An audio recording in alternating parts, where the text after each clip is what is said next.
It is the Practical Prayer podcast pre-show on New Thought Media Network. Hey, I am Bill Marchiony. That's Carol over there. And we are getting ready now to record episode number, are you ready for it? 206 of the Practical Prayer podcast. And Carol has, of course, an idea of what we're going to talk about.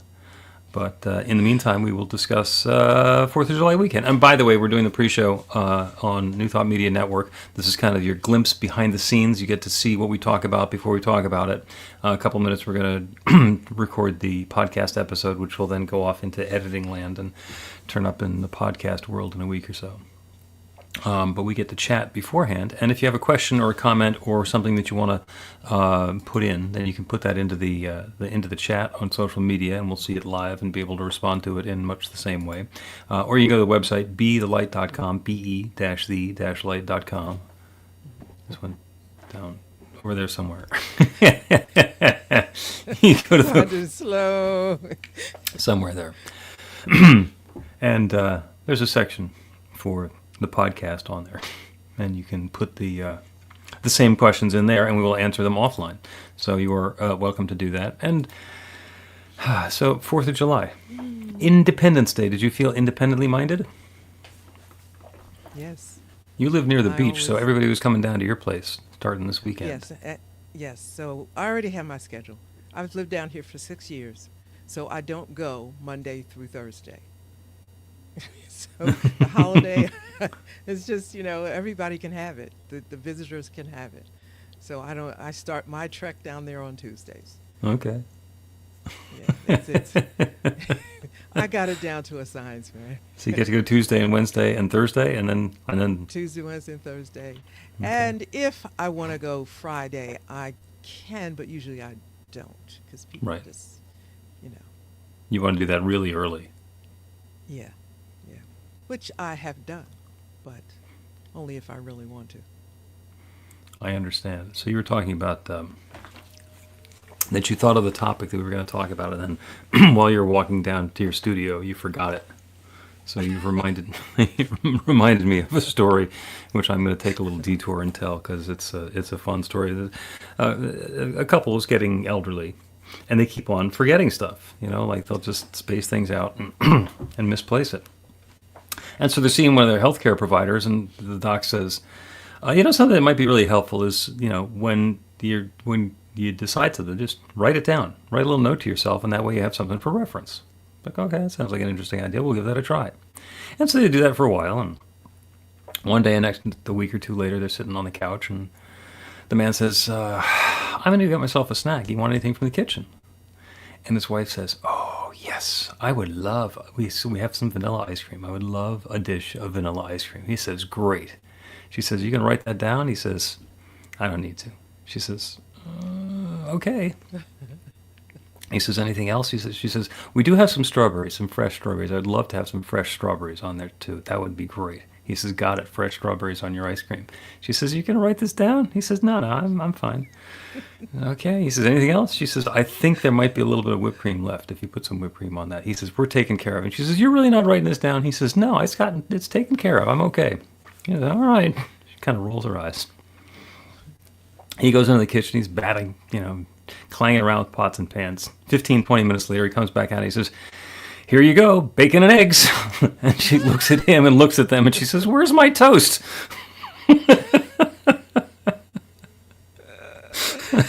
Yeah. Listen, I'm not there yet, but I can see it coming. Oh, yeah, me too. This is not like completely unfamiliar territory. Yeah. So, okay. Shall we record this episode of the podcast? You remember what we're going to talk about? I got it. Good. It's not bacon and eggs either. It is not. Or ice cream. Where's my toast? A practical prayer is a prayer that works. These discussions between Reverend Bill Marchiony and Carol Lawrence dive into the details of how it works and how to work it. Reverend Bill is a New Thought minister and the author of Practical Prayer for Real Results. Your new life begins with a new thought. Carol Lawrence is on a spiritual quest, finding the New Thought teaching after decades on the pulpit in 3 different traditional denominations. I've got some questions. Together, they're exploring the philosophy and activities that come together from many of the world's religions to create the practical spirituality that is New Thought.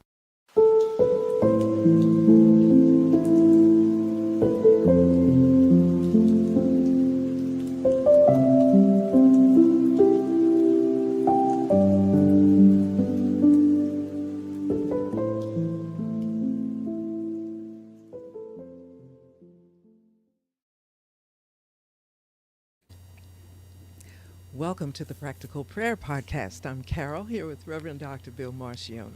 We are looking to have a wonderful time on the podcast today, and Carol had an intriguing topic which actually matched up with something that I'd been thinking about at the same time. So lay out what your concept or question or notion is. Yeah, my notion is it's practicality, the practicality of our spirituality, how we live it. And, you know, it's a beautiful, beautiful experience, just even studying it. That's why it consumes so much of my, I won't say time, my life, because spirituality is such a beautiful thing, and it's so broad, and you can just go in all different areas, and I'm not talking about being spooky either. I think it's just a beautiful thing. However, it needs to be practical if it is to be the most beautiful and realistic thing. And I think that sometimes, I wrote a piece about 2 years ago called Pay Attention to Your Life. And I think that's one of the things that people don't do and we must do. And bringing that in alignment with our spirituality, I think, is critical, especially at this point in time, because this is an opportunity to do a reset. So that's my thought. Cool. Well, that's actually one of my core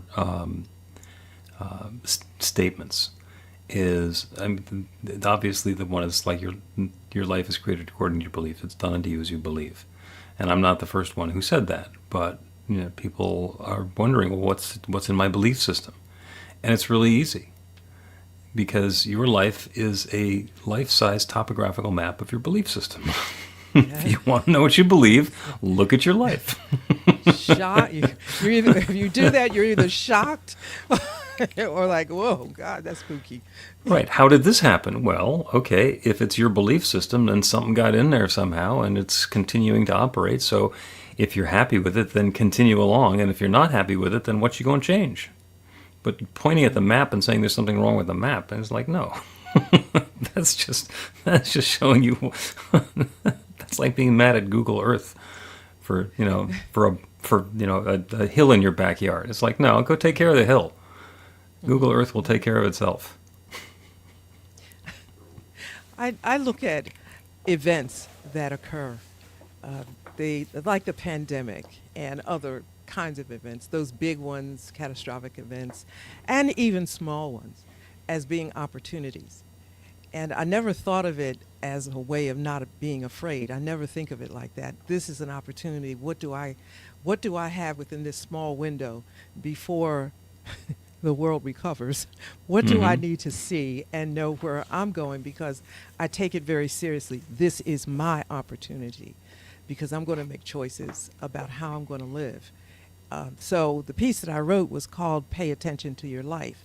And let me share this. I'm brutally transparent at times. I was not doing that at one point in my life. I was just letting things happen. And I ended up in a situation that was so critical, and only because I wasn't paying attention. It wasn't something that I couldn't, I'm a hugely capable person. I'm not, that's not my ego talking.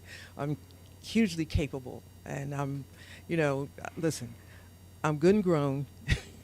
I'm well educated. I'm well educated and well experienced in my work life. And I'm saying that not to say I'm a great person, not to say I'm better than anybody else, to say clearly I am capable of doing better than I had done at that point. So I wasn't paying attention, and I should have been. And I caught myself in a situation. So I said, okay, I'm going to, do what I need to do to back up and reset. Wonderful. Life is great, but I will never, ever do that again. Hmm. And I see in a situation like the one that, that we're in now, the larger narrative of life that we're in now, many people have not paid attention to things. And then you have a, oh my God moment. Hmm. Paying attention to your life is not sexy. It's not one of those things like, hey, let me get up this morning and pay attention to my bank account, my investments, and what other. Come on. There are things that we would much rather do.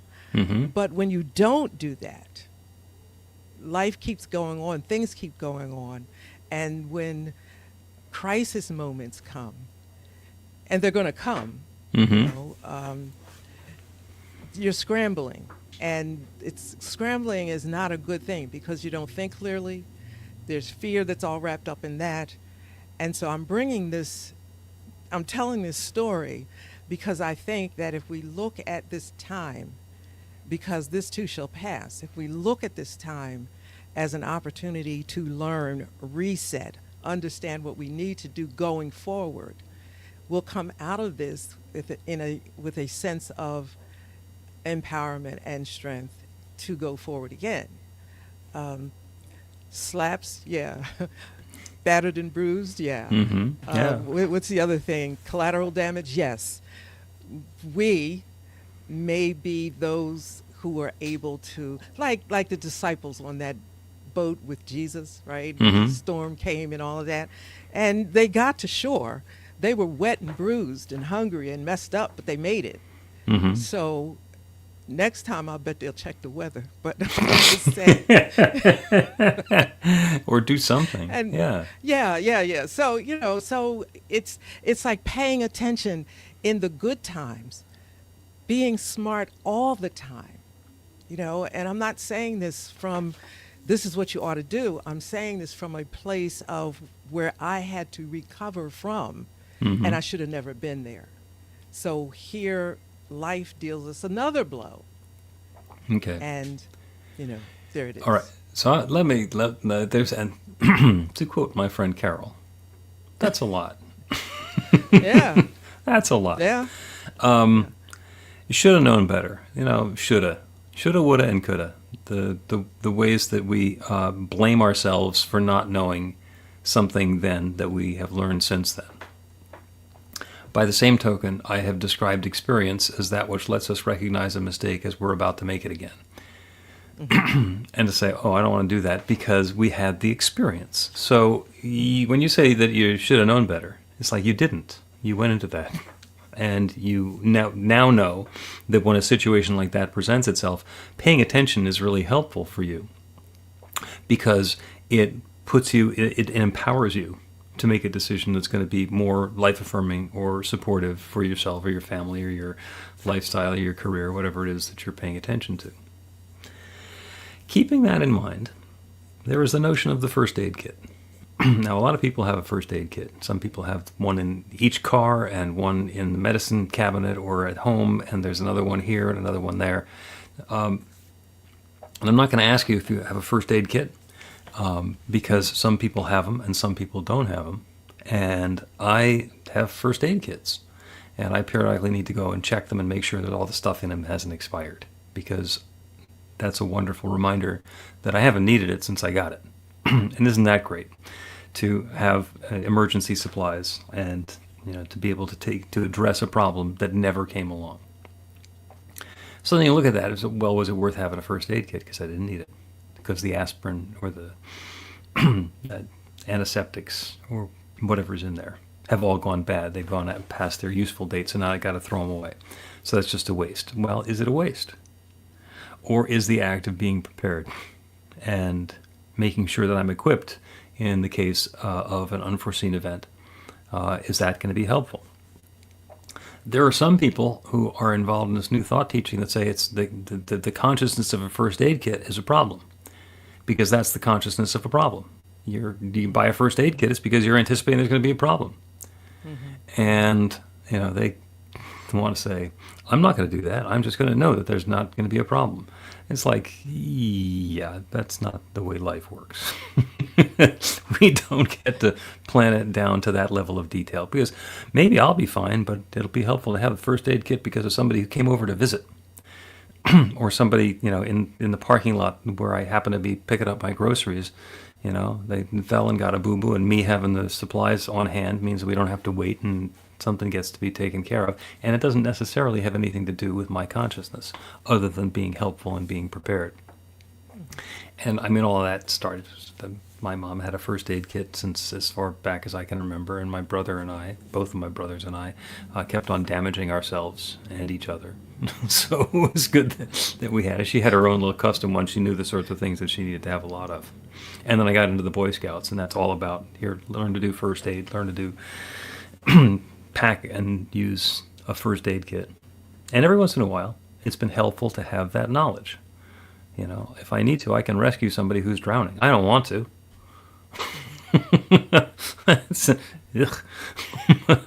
But if push comes to shove, it's nice to know how to do that. And then there's the notion of getting more a little to the point of what the medical profession calls triage. So triage is when you look at a situation and you make some immediate evaluations about it. And triage is basically, these are the people who can wait, these are the ones that need to be attended to immediately, and these are the ones that we can't save. Well, that's pretty grim. But when there's an overwhelming volume of problem, being able to do that and understand what's going to be the most effective, productive, and helpful, and take steps according to that, it can be really important. So going through that process of being aware of the circumstances and the situations and what's unfolding is hugely powerful, and it's part of a spiritual process. Because I can know that I am fully prepared for a problem and that the problem never needs to arise. I am standing here knowing that I have a completely unnecessary first aid kit. And the universe says, yes. You want one with extra large bandages? Spirit tells me to get extra large bandages. I'll get it. I'm not going to need them, but I'll have them. I want to go back a couple of paragraphs with the shoulda. No, well, that's all the way back. Yeah. Because we've gotten to that intersection before, and I agree with you about it shouldn't be punitive. Catching yourself with, you should have known better. I don't think that it should be punitive, but I do use it, and because I hold myself accountable. That's just part of who I am, and part of helping myself get up off the floor is saying, if you should have known better, did you know better? Did you? Sometimes you don't, or sometimes you're doing the best you can in the situation. But if you knew better, then what was it? And to me, this is the really important part. What is it that made you act against yourself? What's down there in your subconscious mind? And it's a self-sabotage thing as well. It may be long-term self-sabotage, but nonetheless, I don't think you should stay there. And I'm not suggesting anybody else do that, but I'm saying that for me, it's important to know this is the kind of thing that, why'd you let this happen? What were you doing? And sometimes I get a very clear answer that tells me, yeah, I was giving too much attention to something else. I'm not beating myself up, something else. Or, Carol, and I've done this. Don't fall out your chair, okay? You ready? Carol, that was dumb. That was just stupid. And why you do that? And so even that is somewhat amusing because I'm talking to me who knows me. And the Bible says, and I dare to quote it, it says, in this world, you're going to have tribulations. You're going to have them. You don't know what they are. But be aware of it and set your life up in such a way that when the tsunami comes, at least it's not going to take everything you got. They could take some of it. And I don't think, and that goes along with having first aid kit. Are you inviting accidents in your life? You got it all together. Are you saying that an accident is going to come? No, you're not saying all that. I don't think so.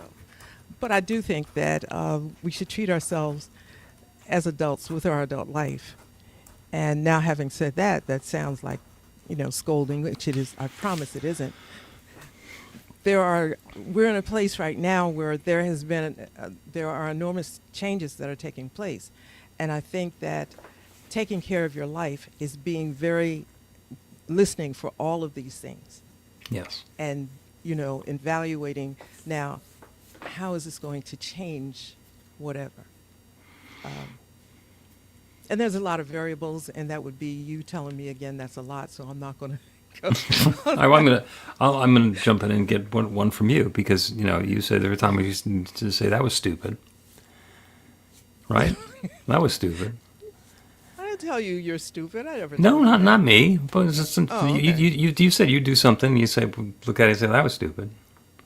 Yeah, that was because dumb. if I know better, wouldn't make you do something like that? That was dumb. Okay, right. But what's the difference between that was stupid and that could have gone better? I don't know. Saying something is stupid is, to me, now, stupid is a bad word to some people. It is not to me. Mm-hmm. So please forgive me, everybody. I'm not saying, to me, stupid is almost affectionate. It's saying, what? What? And it demands an answer. I demand an answer from me, because the decision I made is beneath my level of what makes sense. Gotcha. So it doesn't make sense. It's stupid. So why Gotcha. you do that? Didn't hit your standard. But it's always a why. Do you know what I mean? Yeah. It's always a why. I know what to expect from me, and I know what when I do stupid. Let's take a break, and when we'll continue with some wisdom from Winnie the Pooh. Learn to put practical prayer to work in your life. The steps are simple to learn and let you begin to get real results to create the life of your dreams immediately.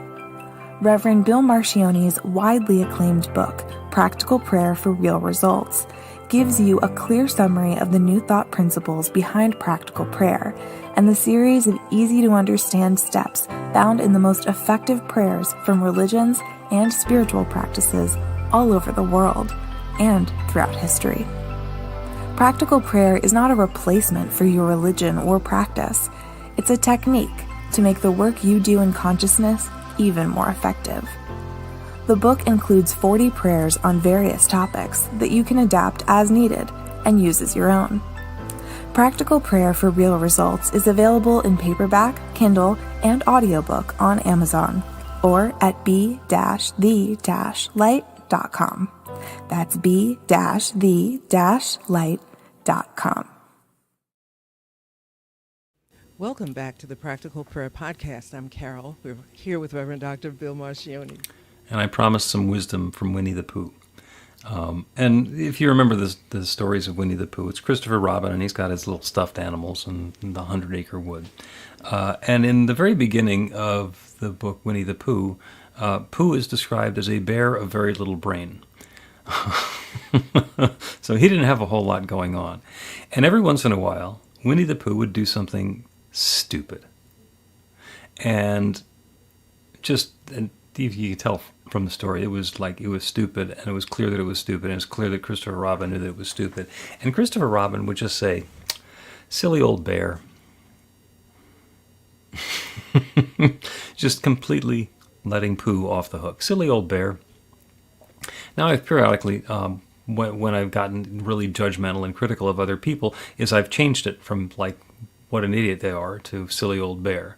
And I've worked my way out of that as well, because that, in my mind, can be equally demeaning, but it takes a lot of energy out of it. And if I do something that's particularly ill-advised. And instead of saying something like I was stupid or, oh my God, what an idiot, I can't believe you did that, you fool, I just say, silly old bear. Stumbling through life and making a poor choice. It changes the energy of it. And mostly what we want to do is we want to leave room in our practical approach to life for spirit to participate. And if we're so busy judging what's going on and trying to figure out ahead of time what we need to do, then we can be completely overwhelmed and paralyzed and not leave any room for spirit in there. And it's not like spirit's not going to be there, but spirit is going to let us make our own bad decisions and then learn from them later. So it can be very helpful to leave that space, to leave some room for spirit, to shut the ego mind up just for a few minutes so that the divine voice within actually gets a chance to say something. I think I know what you're. I think I get it, but I gotta hold up my end, and I think we're saying the same thing, but Yeah. probably I tend to be a little more harsh. Probably you probably Yeah. think I'm harsh. There are a lot of people these who are have... Go ahead. But you let me finish. Okay. Go ahead. So Sorry. I don't mean to sound like, if it sounded like I'm leaving spirit out of it, because there's a prayer that I always pray. Now it's either a prayer or a line, whatever you want to call it. This is what it is. I know nothing. Now what can I know? Yep. Now, so that leaves huge room for spirit to tell me anything, but it is important to me to acknowledge where I am at this point and how I got here, because if not, it could get me again, or I could allow that to get me again. I'm responsible for myself, in terms of the co-creative process or journey or whatever however you wish to state it. And I cannot downplay it when spirit has given me so much. I'm responsible for that which I've been given. And I need to hold myself accountable for that, because I'm going forward. And I need to be able to go forward with a sense of confidence in myself, even though I'm saying, I know nothing, now what should I know? Because right now I look at this, the larger narrative that we're in now as an opportunity. And so I know nothing means show me what I need to know and how I need to proceed. And that's what I mean, Right. Yeah, you got it? I do, and beautifully said, Okay. and you're leading kind of the same direction where I was going, because I have seen for a lot of people, especially with the overwhelm of what's going on in the news and the government and wars going on in various places all over the world, of people just saying, I can't deal with this anymore, I'm not paying any attention. So, and the high-minded, I'm so sophisticated statement is, yes, I'm just not paying attention to the news. And that's like saying, I know nothing, and I'm good with that. and the first part, I know nothing, is huge, because we let go of our attachment, our ego's attachment to thinking we've got it figured out. But it's part of a two-step. The second one is, now what can I know? And that invites in that awareness. I know nothing. I haven't been watching the news. I know nothing. Now what can I know? And if the voice says, turn on the ABC Nightly News, then do it. Pick up a newspaper. Look at the Associated Press, website or widget or whatever you want to. Just, what's going on? What needs my attention? What is the context for me continuing along in my oblivious little life? Okay. I know nothing, but now what can I know? That's huge. That is absolutely huge. Wonderful. It is.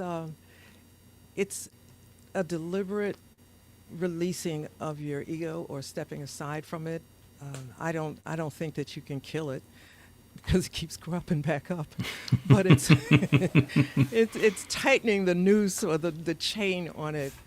And so I have 3 grown children. They don't live with me, obviously. I pretty much know their level of participation in the pursuit of knowing what's going on. Mm-hmm. Now, where we are now is going to affect everybody in some way. Yep. I I don't know. But as you said, I pick certain things that I need to listen to based on, as best I can, how this is going to affect my life and those three little munchkins out there who are probably not paying attention. Right. So that's me feeling this is my responsibility. This is what I agreed to. This is whatever, whatever. And it doesn't go any further than that. That's, I mean, whatever I know, fine, but I see this as an opportunity to know, to allow Spirit to tell me going forward, what do I need to know? Because to come out the best way, you know, on the other side, which is probably not the right way to say this, but this too shall pass. So when it passes, to be able to come out in the strongest way possible, preparing for life as it goes forward, because it's not going back. Things are not going to change. You know, we're not going to suddenly now have a party line telephone and no computers.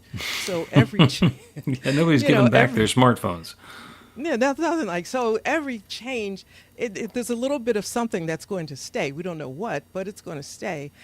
How do I need to be intelligent in that moment? And this is the moment to gather that, to stop and say, Spirit, what can you tell me going forward? There are moments of fear and confusion. Yes, that's fine, and that's normal. But with that, can I take a deep breath and say, you know, like, what news channel do I need to watch? What do I need to me, that's taking care of your life, because this is the life we've been given. We are blessed and fortunate to live in this moment. So being responsible for this moment to me, is hugely important. You know. Amen. So, no scolding. No scolding. I didn't scold. No, you didn't scold. And it's the language that we use on ourselves. This is a wonderful exercise. Am I willing to say that out loud to other people? To somebody, a family member, to somebody who I just met, to a young child? Am I willing to use the same language with someone else that I'm using on myself? And if the answer is yes, then great. And if the answer is no, then okay, what's going on with that language? And why do I think I'm so tough that I can take it? And would it be reasonable to soften up on myself a little bit, to allow a little bit more space for the squishy? Man, I'm not saying you're doing it wrong. I'm just saying it's an exercise that's worth following. Yeah, you know, listen, a lot of things are cultural. Let's just, be clear about that. And so there are a lot of things that I will say that you might find harsh. And somebody else, in another place would laugh and say, girl, that's crazy. So I know that, but I'm a grown up. I know what I'm going to say publicly, and I'll know what I'm going to say in offering to somebody else. If I say that, I'll look in the mirror and say, Carol, that was really dumb. That was really stupid. Don't go thinking I got self-esteem issues and all of that. It's just I'm allowed to be me. And I know when it's not a good thing. And you know what? I'm not all that protective of people to an extent, but people are pretty smart. People know when you like them, when you love them, when you're speaking in a way that's not punitive or judgmental. They know. Mm-hmm. And I depend on that. And then I also am quite willing to say, I'm sorry, I didn't mean it that way. Or I'll give you a heads up. Look, this is going to sound rough, but I'm from West Philly, okay? And that's how. You just call it like it is. Yeah, but that's just it. There is nothing else behind it. Would I stand in every place? No. I could tone it down. Depends on where I am and who I'm talking to. Okay. But for the most part, transparency is cool. Authenticity is very welcome, I think. Yeah, People are and able to tell the difference. In most of the communication that you do personally, there's a huge context of ascended masters and more recent teachers and other perspectives to give some perspective and some gentleness to the message, even when it carries a little West Philly attitude. And that's important. That's hugely important. Because if you just come in there like Rocky, No, it feels different. No, people know. I think it's our responsibility as teachers, and it's not really a responsibility, it's just a part that goes along with it, to love people in such a way that they know that they're loved. That you're not just saying words, but they know that they are loved. And I was saying something to somebody recently, and I said something about scolding, and they said, no, I know I came for my scolding because I know you love me. And I laughed. I laughed about that because, authenticity is very important. And that's how people know that they're loved, when they get to experience you that way. So I probably, to Bill Marchiony, I might be abrupt. But I promise you I'm not. Okay. Yeah. Let's take another break, and you have queued up a perfect prayer to close the episode with.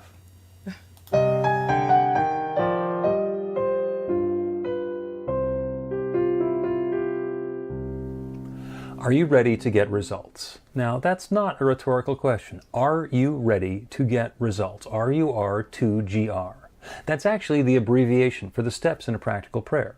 Recognition, unification, realization, gratitude, and release, with a couple of extra steps in there in case some doubt creeps in along the way. RUR2GR. This class is about the prayer technique that's common to all of the spiritual practices and religions in the most effective prayers that they have. And by effective, I mean that the prayer works. It actually creates a change in the experience of the person doing the prayer. It gets a result. We're going to begin with theory, and then we're going to take it into practice. By the end of the class, you will have your very own practical prayer that will help create transformation in your life.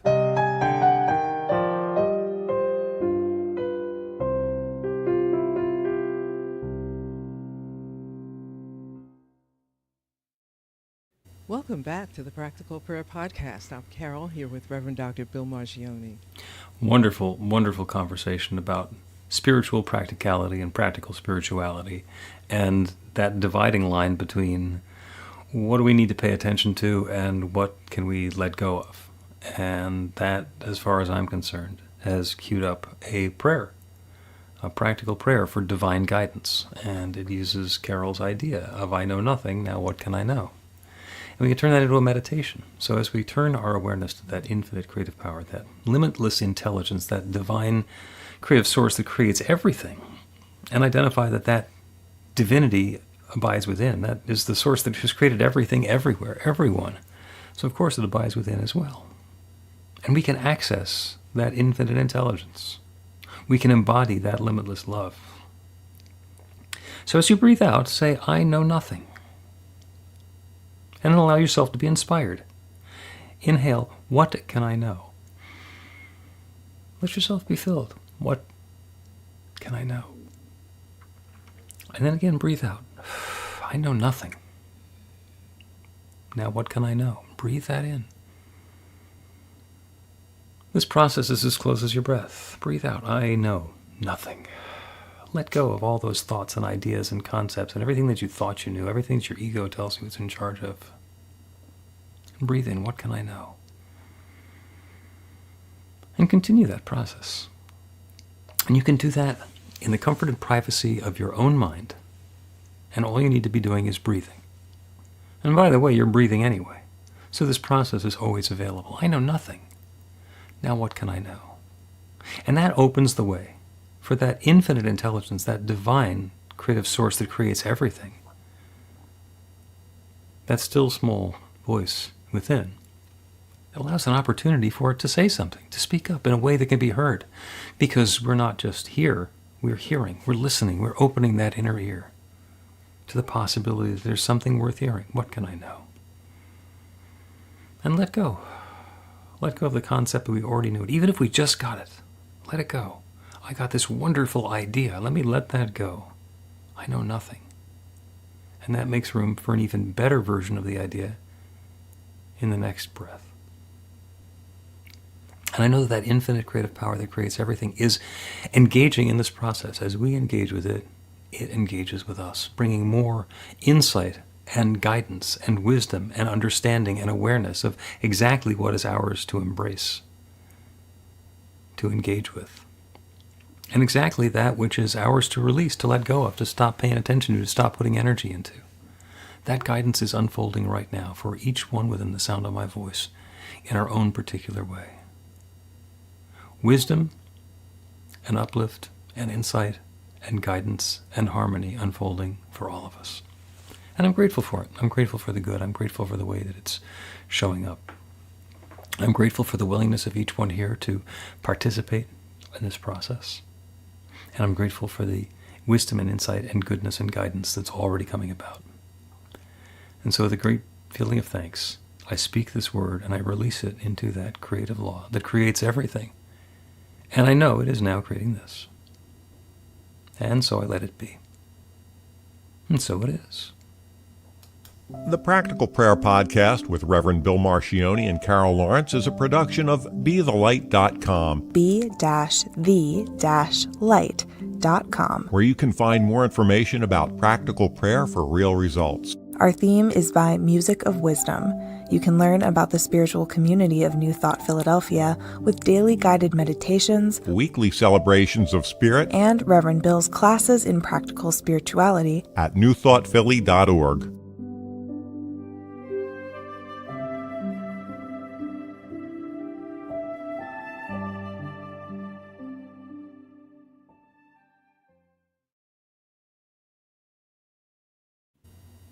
And that concludes the Practical Prayer Podcast, episode number 206. Thank you, Carol. Great conversation. Yeah, it was, I think. Yeah, and thank you to the folks joining us on New Thought Media Network. Wonderful to have you here with us. Again, if you are watching on the recording, you can put in a comment, suggestion, or prayer request by going to the website at BeTheLight.com, be-the-light.com, and we will address it or put it into a prayer or something on your behalf. Or something. Or something, I don't know. We'll ad-lib. It ought to work for us. So thank you. Thank you. This has been great. Okay. I Let's thoroughly enjoyed this. me too. Let's do it again next week. I think I can make it. Sweet.